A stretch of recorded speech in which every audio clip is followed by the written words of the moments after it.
stress is a fear response from not knowing where we're going. Tension is a creative tool that just shows the gap between where I am right now and where I would love to get to. We all have a purpose that is given. And there's two ways to look at that. One, that it's been given to us, and it's given that it will come to fruition if we choose to take steps towards it.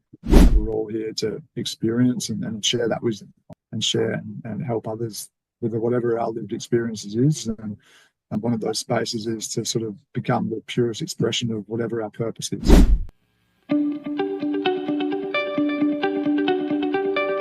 What one key piece of advice would you like to give to all the entrepreneurs watching and listening today? Create your vision based on the internal expectations, or the expectations that you hold for yourself to become the purest version of you.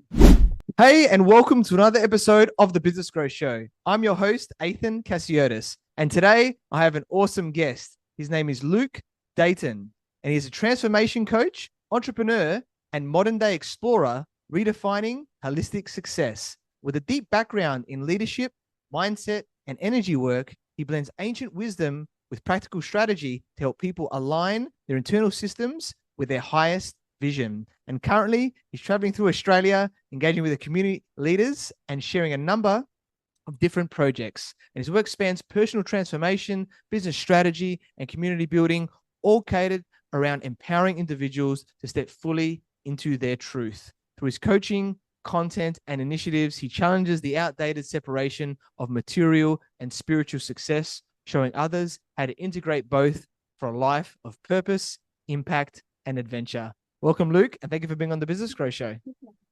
Cheers, brother. Thanks for having me. That's a bit of a bio and a half, eh? All good, brother. You got some cool stuff there, man. I had to make sure I got it all out with some energy. So, it's going to be awesome with everything that we're going to be sharing today, mate, I'm sure. And you are a successful entrepreneur. Yeah, so those people don't know who you are, just, tell us a little bit more about you and your journey.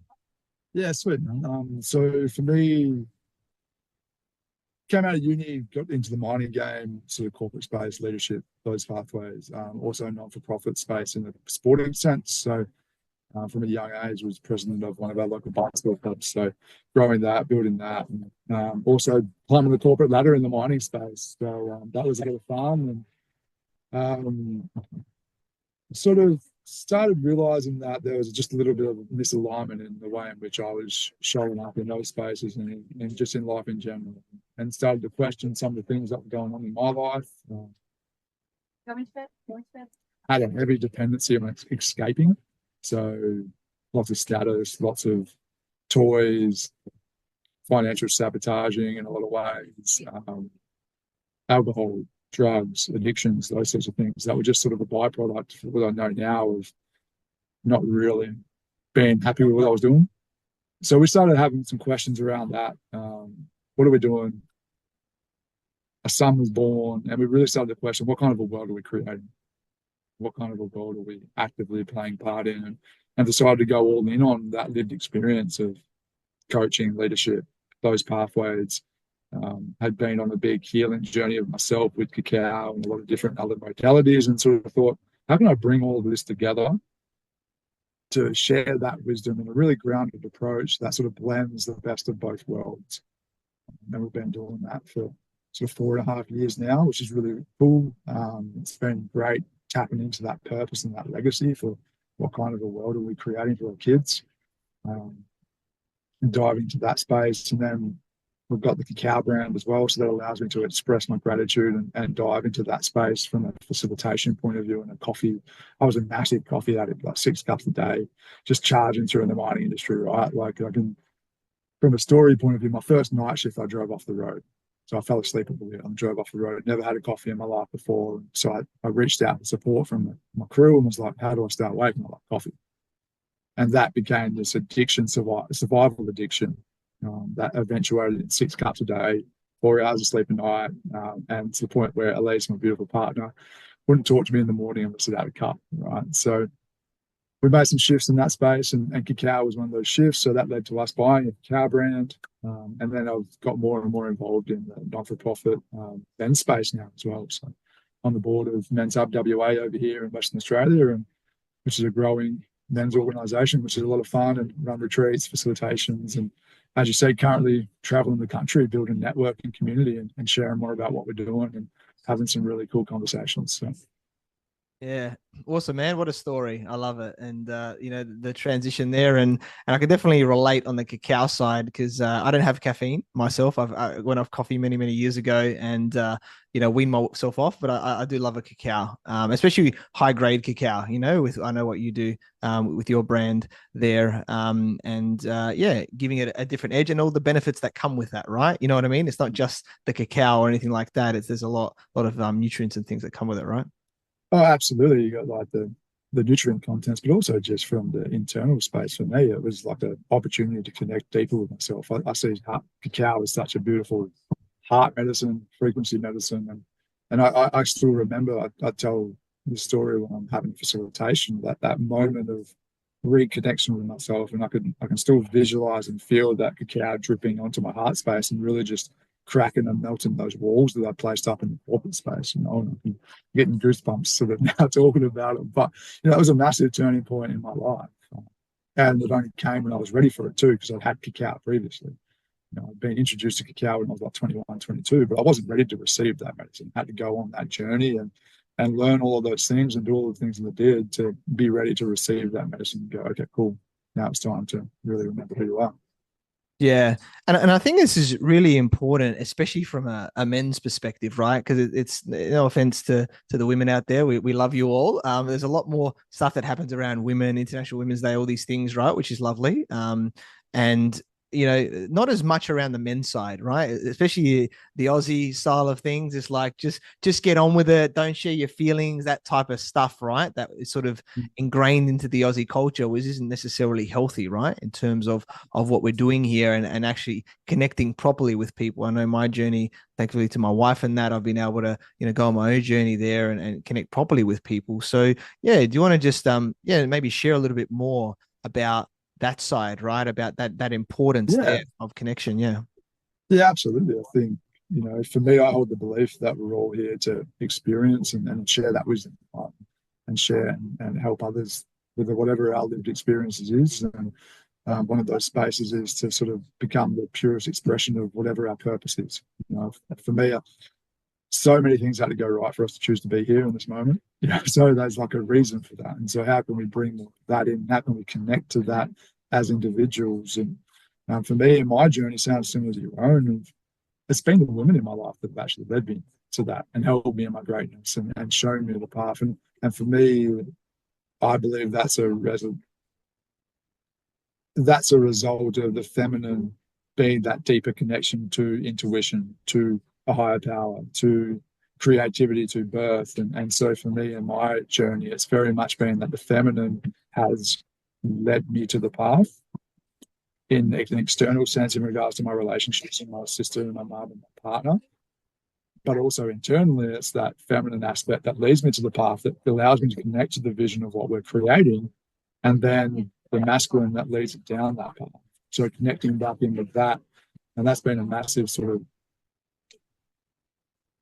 moment in my journey, reconnecting with myself. It was actually connecting back into the feminine aspect first and foremost, that nurture, that play, that creativity, that allowed me to rediscover the fun of life, because I just disconnected from that through my corporate journey. It was like logic, drive, purpose. This is where we're going. I don't give a crap about anything else. As long as I get the end result, or I get the metric of success that we class in society, those materialistic things, that was all that I'd been conditioned to believe was important. And growing up, it was, you need to do this, you should do this. And so my career was the career I was in the mining space, and that refinery, very much for our local area, was a set for life career. It's very much, you get that job and you just stay there for the next 30 or 40 years. It doesn't matter what you think about it. It doesn't matter how it makes you feel. It's just, you get that and you get there. So, there was a lot of questions asked by people in my networks when I started to make those shifts. Like, what are you doing? Have you lost the plot? Have you gone crazy? Like, because it's a very good job. You're working 4.5 months of the year. You're home every night, on good money. It's what many would say is, like I said, set for life career. So for me, I had to actually get out of that space and that environment, refine myself and connect with that space. And it was, in many senses, the Wibbit in my life that was like, no, there's more for you. Go and find it. So. Yeah, love it, man. And that's that. It's that comfortable element, right? And I find it depends on where you live in Australia as well. Because I grew up in Adelaide. I know you're in near Perth, WA, Western Australia at the moment. It's a very more comfortable, smaller country type mentality compared to like a Sydney where I am or a Melbourne or something like that, right? And I think I was hearing some stats the other day where if someone doesn't leave where they are, the chances of them creating something really massive that there is so low. It was like 1% or something like that. Even if they've at least traveled for like longer than 6 months, like they've been away, either moved or traveled for a while, to get out of that environment that's comfortable, then they can start to understand, well, what am I really here for, right? And to connect to that. So I'd love to know, a bit your thoughts on that too.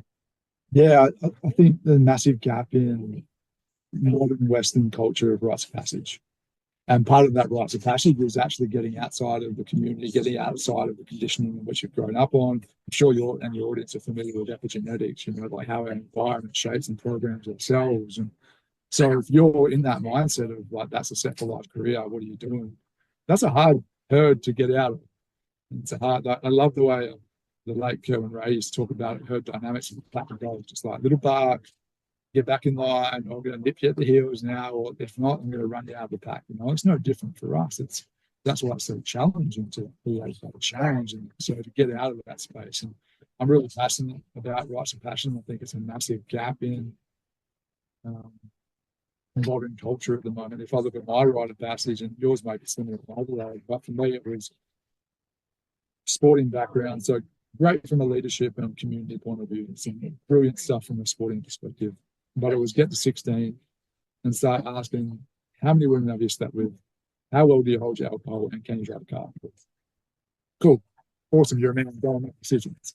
Off you go in the world. So that was my rites of passage. And so I think back to what that created within my life and the conditioning that that created. Some of the blocks that I had, especially in a business sense growing up and starting this journey of like, that a lot of that came from that conditioning. Don't stand out, don't do this, fit in with the crowd, don't be seen. You're not going to create at that level because this is what was conditioned to do. This is just the way it is. And so that was something I had to really work through from an identity point of view to even get close to being able to do what we're doing now. Yeah. Love it, man. And you hit on the key word that I wanted to say. I think we're very attuned is identity, right? Because I think this is where it all happens. I was just having a session with a client yesterday, and had to adjust or expand, change his identity, right? Because I could see it holding him back. So, and this is especially in transitional phases, right? It's really important, but even just as you're up leveling, right? As yourself. So I'd love to hear your take on identity and on that. Yeah. Yeah, sure, man. Plays such a massive role. Like the person who starts your business isn't going to be the same person that necessarily scales it. Different energies, different values, different standards, all kits and caboodle, right? So it plays such a massive role, and even to the point of like how we associate with the way in which we're working through different restrictions or roadblocks. I had a similar session with a client on Monday night, and we're talking about they had this fear of failure, and I sort of challenged that. I was like, the way you're talking, it sounds more like a fear of success. You actually don't want to be seen, you don't want to be heard, you don't want people to see you. And then how that just plays out, that identity of believing that success equals loneliness or standing out equals loneliness, that was the belief they were holding, and how that played out in so many different areas in the way in which their life, like from a physicality point of view, of not being able to maintain a routine in the gym. It's like, okay, well, if I have this belief that if I'm seen, I'll be alone, of course I'm not going to get my body in a way that turns heads when I walk past people. There's so many different ways in which this plays out, and it comes back to that identity. You've got to be willing to let go of the version of you that you are right now to become the new version. It's the same in relationships. This is something that tying back in that masculine and feminine dynamic from before, something that I talk about with my partner, Elise, a lot. For me, that relationships are coming together and going apart, no different to growth. There's like this going apart, rediscovering yourself, that rite of passage that we were talking about, and then coming back together, falling back in love with yourself, falling out of love with yourself, which challenges you to grow, and then falling back in love with that version of yourself. And then there's this beautiful dance that happens. And I think it's no different in business, in creating. There's this coming and going. And that's a very, very natural rhythm. If we had a look at the world around us, like tides, our DNA even sort of is represented in a weave. And so for me, there's that acceptance of compassion for the version of you that got you to where you are, but also an acceptance that you need to let that version go in order to step into where you're going. And I think a lot of business owners get stuck in that. And that's where sort of it gets into this space where you haven't created a business, you've created a job, because that's the energy or the identity that you're holding to, is you've made yourself an employee. And it's very, very hard to then scale the business off the back of that if you're an employee mode. So just shifting that identity and that to grow is massive for some people. And it can be a really simple little reframe. Yeah. And I think it also comes down to like, as the business owner, the entrepreneur, we don't have a lot of accountability, right? You know what I mean? By ourselves, because, you know, we're at the top. We're probably there because we didn't want to take orders from somebody there, which comes down to it. But then it's about, you know, taking the action, but it's also showing the mirror, right? About what's actually there, because you're just in the thick of it. You don't actually know what you're doing. You're programmed that way, right? So I'd love to share more about that side of things too. Oh man, it's so important to have someone in the space. It's so much easier to tell other people that. You know, it's so much easier to see what's going on and go, well, why haven't you tried this? Oh yeah, cool. Because you're not attached to the first person. Again, that rites of passage comes back, and all of these tools and even the modalities that I use in my coachings, they're just tools to disconnect. You know, like journaling. And for me, there's like a scale of that disconnection. When we first start out, let's just say we're unaware or conscious or whatever you want to call it. Those disconnection tools are escape tools. You know, your phones, your weeds, your alcohols, drugs, etc. We disconnect to escape what we're in. But as we get more awareness, those tools become disconnections tools to actually connect rather than escape. So journaling, for example, we write down and we journal, and that allows us to perceive that in the third person rather than the first person. So we've disconnected from that emotion. And that's, for me, the beauty of coaching, is that you've got someone there that can just observe the situation and just tell you how it is without feeling the emotions or the roadblocks or the stories that you're telling yourself. And sometimes that's all you need. That little just like, why haven't you thought of this? Or why are you seeing it like that? Oh, because of this, this, and this. And it's like, oh, that's not even true. I'm not doing it.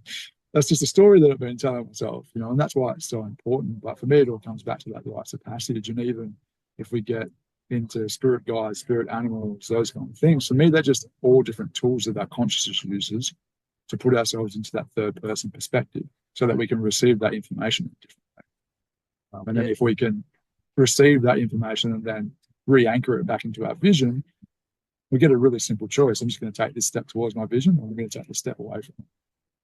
And if I want to take the step away from it, why? What's the story? What's the belief? What's the idea? Or the identity that I'm holding on to that wants me to step away from my vision. Yeah, awesome, man. I love it. So powerful. You shared some awesome stuff there. And let's talk a little bit about work-life balance here, right? I know this is an interesting one, right? I don't necessarily believe in it, but a lot of people want to just try and get this amazing thing happening that's like perfectly balanced and things like that. But you know, being an entrepreneur is a little bit different, right? But I'd love to know your perspective of how, you help your clients, and how, you know, people that are listening here right now, of how they can get some of that balance or a different way of thinking about it. Yeah, for me, it comes back to vision, what you would love to create. You know, if you want to be, if you love being in it all the time, then create that. You know, and for me, we have a model called the expansion business model, and it's to solve that vampire business model, which is like sort of zaps you. You know, you like sort of wake up in the morning and look at the computer screen, and it's just like, oh, not again. So like just having that vision of what it is that you would love, because not everyone's going to want to be a massive high-level entrepreneur. Some people would love to just have a business that creates enough space and enough freedom for them to be present as a father, present as a mother. Whatever that is, I think the first key is actually identifying that first and foremost. And then going from there, and also accepting that, okay, if I want this balance over here and I want these aspects of my life, that likely means that this part of my business won't get to there because it's just, I'm not putting the time or the energy or the effort into it. And so then accepting that, okay, cool, I might not be a 10-figure entrepreneur, but I can get a 6 or a 7-figure entrepreneur. That's still really, really cool. Creates a lot of freedom for me to be in this space. I too don't really believe in work-life balance. I don't think it, and I don't think you can really manifest your right millions. It's the action that cements the intention behind your energy. So you actually have to do the work. You know, it's all well and good having a vision, but then you can't just put your hand up in the air and make the universe take you for a ride, which I think a lot of people do. So what's the actions that you can build off the back of? What's the micro habits? What's the natural values and standards that are going to get you there? You know, naturally for me, then going to be able to see, here's the balance, here's the lifestyle, here's the things in the background. The bin getting collected. I don't know if it's coming through or not, but if that's the sound in the background, apologies for that. We're in caravan camp. So, that's the joys of this balance that we got, you know. And for me, I guess many would see that we've probably got a good balance at the moment. We've got time, and I structure my day because family is a priority for me. So I'm quite comfortable living in where we're at and what we're doing because I have a priority on the time I get to spend with my family. And so, but that's, again, a part of our vision. And because I'm connected to my vision, I don't need it here tomorrow. I understand that that's a long-term thing. I think when it comes to balance, scarcity, mindset, a lot of people get lost in that survival mode of that groundhog day, day to day in the business because they don't have the vision, which doesn't allow them to get out of that survival mode. There's this, I need it tomorrow. There's this fear-based reaction to it. So for us, we have that vision, and Elise and I, we sit down every 6 months. We check into that 10-year vision. Is it still aligned? And we go across health, wellness, family, business, all sorts. We map it all out. What would we love to create? And we check in with that every 6 months. And we do that also at individual level. How do we want to be as parents? Who do we want to be as individuals? And that allows us to then formulate that and reverse engineer it back. It's very, very important for us because, yes, we're building this vision, and yes, it's growing, we're doing all these things, but we don't want to lose ourselves along the way. And so that check-in for us allows us to come back to ourselves and go, cool, we've been through all of this growth. Is this still aligned? Okay, maybe this just needs to shift a little bit. Maybe we have more information that wasn't available at the time. So we have more awareness. Cool, we can make a more specific decision in regards to this one. And that allows us to really constantly check in with, cool, are we aligned with the vision? Are we parenting in the way that we want to? Are we still growing the businesses in the way that we want to? Are we still putting the effort and the energy in that's actually going to get us to there? Cool.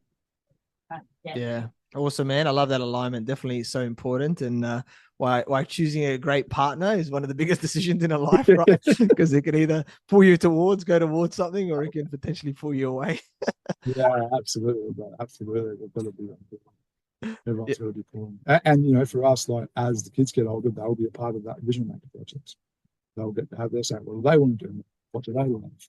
Cool, sweet. And that allows us to bring in those values, those standards of cool. And accountability, the biggest part of that is accountability, because we're both working towards that vision. So if we're stepping out, we've already given permission to each other to hold ourselves accountable. And as the kids grow up, it'll be like, yeah, cool, sweet, we want to build towards here, but these are the values and the standards that we talk about that are going to get us to there. So why are we not embodying? Let's dive into that. That's going to create some beautiful awareness, and creates beautiful awareness for us on this journey. So. Yeah, that's awesome, man. And yeah, I've got a young son now. You know, he's about 3.5 months, maybe a little bit older when this comes out. And yeah, I think it's great. And I think as we start to become more conscious, like what you're talking about here, how we are, I think it's just amazing with us passing on this to young kids, right? That we have like the different leg up with less resistance, right, than we had growing up because our parents just weren't that aware, right, of Yeah. what the information was and how we've grown as people on what we can allow them to have, right, as that next springboard, and that sort of that purpose, that legacy takes a whole new meaning, in my eyes, on what you can sort of pass on, right, as well. Yeah.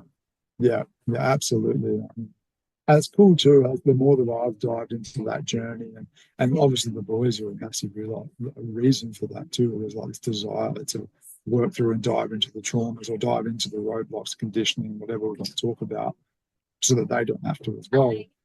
But it's unlocked some stuff in the lineage higher as well. Like our parents are now diving down that path and more involved and becoming more aware and like leaning into some of the principles and the teachings that me and my sister run through. And it's really cool to experience, So it's not just one way. I'm seeing an effect in the other way as well, which is really, really cool to witness. Yeah. Love it, man. And what I want to share with everyone here, right, is what Luke's sharing is really powerful. And I think there's a lot of people out there that go, I just want to be successful and I want to do this, or is this a little bit wishy-washy, or it's feminine, but in the end we both have masculine and feminine, right? So there's just different elements about when we use that, right? On that for men and women. You know what I mean? There's both sides. So what Luke's talking about is really important to be like an embodied person, right? In certain instances about when to do what, whether it's business, whether it's, life, other areas, things like that. And then what are the tools that I can use to help me, right? To be that person. And then everything starts to change, right? From there, to really enjoy, what you're doing. And like even like with my wife, I love to hear your story as well. But I know with my wife, she was extremely triggered when she met me. Long story short, I went to a guided meditation. I asked for my perfect woman really specifically, and I magnetized, manifested, whatever word people want to use, created her instantly at that event, right? Of what I asked. So it's a cool story. What it was I knew this, right, but I didn't tell her straight away because I didn't want to scare her away. The thing was that she was extremely triggered by me, extremely, right? But she was conscious enough to go, wait a minute, there's something here for me to learn. I'm not going to walk away from this man. I need to face something here. And then once we worked through that, and the more times we caught up over a few times, it would just opened up this amazing area. So do you want to talk maybe around that triggering side and understanding what that is, and how that can help us to grow as well? Yeah. Absolutely. For me, it's basic physics. For every action, there's an equal and opposite reaction. So for every level of growth, every level of expansion, there's going to be a level of resistance that you need to work through. There's going to be a trigger. There's going to be something to dive into. And for me, the big creators, the largest creators in the world, they don't have some magic wand that just manifests everything. They have better tools, support systems, processes that allow them to spend more time in their genius and in their truth than in their shit and in their resistance. So in regards to like your story with your fan, like your partner, for us, because Elise and I probably got more together before we were too consciously aware. So for me, like there's two spaces. You either are a little bit aware, being done some self-development work, personal development, and therefore you can come at it with that higher level of awareness and see the growth and see that. Or for a lot of people out there that aren't in that space, we actually create those relationships to start with from a codependency of what makes us comfortable, of what doesn't challenge us, of what allows us to feel safe and feeds those shadow aspects of ourselves. And so that's where Elise and I were. And for us, it's been that journey of understanding that, being able to accept that those versions of ourselves probably did some things without knowing that caused pain, that caused hurt, that probably weren't the best things to do, to be able to actually have forgiveness and accept that because we love the version of ourselves that we are right now.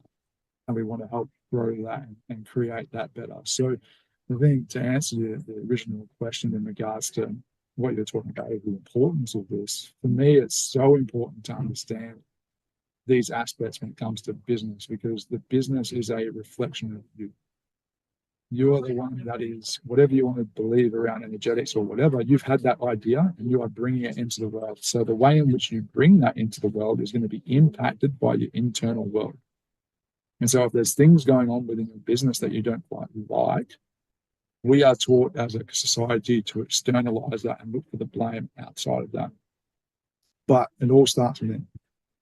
it's always a result of something that we're doing. The internal is just a reflection, the external is just a reflection of the internal world. So for me, that's been my journey, has been trying to help people realize that. And regardless of where you're at in business, looking internally to go, okay, cool, is this actually aligned with what I would love to do? Because if it's not, then it doesn't matter how good a systems, processes, I'm not going to get fulfillment. And for us, we have this motto that we live by. It's sort of, if you imagine for a moment that your life is a movie and you only get a finite amount of film to put on that movie, but at the end of your life, you get to share that movie with every single person that you've ever been in contact with, whether that's a mentor, whether that's family, whether that's past family, whether that's just someone that you smiled at when you're walking down the street. What are the things that you are going to want? What are the values? What is the version of you that you're going to want to show on that? And so we live our life in that mold. You go, okay, cool. Is this aligned? Is this not? Would I be happy to show that on that? And that's been a really powerful thing, not just in life, but also in business. Because it's like, what's important for us to create? What are we doing here? How are we doing that? And how is that showing up in the way in which I'm bringing that into the world? Yeah, so true, man. Love that. And what I want to make aware to people as well, right, is all those levels of growth, learning, expansion. What's happening today is actually from a previous version of yourself, right? You know what I mean? Because it's like taking time to sort of catch up. So when you upgrade yourself, whether it's through coaching, mentoring, trainings, or breakthroughs, whatever, right? Tools, it takes some time, right? Depending on what it is to do. So it's an interesting game of catch up, right? That happens from there. Yeah, it's at the end of the day, we're all the predominant creative force in our life. Like we all have a purpose, yes, and in some respects, for me, my belief is that we all have a purpose that is given, and there's two ways to look at that. One, that it's been given to us, and it's given that it will come to fruition if we choose to take steps towards it.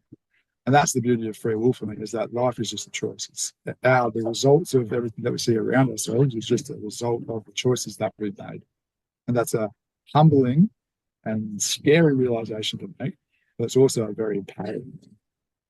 Yeah, because it means that you can choose to change it. Yeah, I love it, man. Awesome. Let's talk just quickly a little bit about some of these ancient wisdoms, things like that maybe, whatever you want to share, it's up to you. Just to make people aware, I think, because I'm quite aware of these, take 30 to my wife and things like that. But from your perspective, of people that may not be as aware of, what are some things out there that can also help us on our journey? Yeah, cool. So I think like the Hermetic principles is a good place to start in regards to like alchemy and sort of your focus creates your reality. And the beautiful thing now is that a lot of these phrases that for so long were sort of just seen as like some crazy, just woo-woo stuff over in the background, are starting to be sort of backed up by science. And a lot of the studies and those things coming out now very much support that we, through our focus and through energy, can shift what's going on around us. And that's really, really powerful from a business point of view as well. So for those looking to, I guess, dive into it a little bit more, the Hermetic principles are a great place to start, just to sort of, for me, they were a great place for me to bring that back to see what power I actually held in regards to thoughts or mindsets, those kind of things. Epigenetics is a great place to start in regards to like changing your circle and the way in which we operate as humans, herd dynamics, those kind of things, and why it can be so difficult to make change. Based on your support network and the people around you. And then just understanding words too. For me, I love to take time to dive into the etymology of a word. So if we even think of the word intention, right? We have the intention, which means we put ourselves in a space of tension. Now, if we think about stress and tension, there's two differences there. For me, stress is a fear response from not knowing where we're going. Tension is a creative tool that just shows the gap between where I am right now and where I would love to get to. So when we have a ritual or we do a process, a morning routine or whatever, we have an intention for that. So we're stating energetically, this is what I would love to get out of this. This is my intention. And what I do when I do that is I put my energetic body in tension. And that's the motivating factor to help me get from A to B, is that tension piece. It's a realization that where I am right now is not where I would like to get to. And so I need to make a choice to do something different. And so just diving into those little differences from a world's point of view has been so powerful for us. But yeah, the hermetic principles, to, I guess, answer your question in the shortest form, was like a big dive in for me. And then the more I sort of dove into plant medicines and cacao in particular from a frequency and heart medicine point of view, that was really powerful as well. Yeah, awesome, man. Thanks for sharing. I love that, and that intention example, which is so true. And side note about tension, right? That normally, as partners, you're opposites to some extent, right? So there's natural tension there because that creates the connection, right? In that they're the attraction, as we would call it. So tension is normal. So whenever I sometimes it's rare, but if I get a little bit heated or emotional or whatever, with my wife, where we're talking about stuff, we get on each other's nerves. I go, babe, tension's just normal. Remember that in a relationship, and we just allow ourselves to just process that and communicate, and then move forward from there. Yeah, I love the saying, like anything external that causes the trigger internal, that means that we need to dive internal. It's usually something there that if we're getting a charge from something, it's like, okay, what's that got there for me? And shifting that perspective, I think, from a fixed place of like, oh, stuff you for highlighting this within me, to more of a like, oh, thanks for like having compassion and gratitude for, oh, sweet, now I've got some awareness, so I can choose to do with it what I want. But, appreciate the awareness rather than stuff you. Yeah, definitely, mate. So true. And yeah, no, you've shared some amazing things with us today, man. Some tools, some ways of thinking, ways of being, most importantly, right? In there, which has been really powerful. And I guess as we're starting to wrap up here today, what one key piece of advice would you like to give to all the entrepreneurs watching and listening today?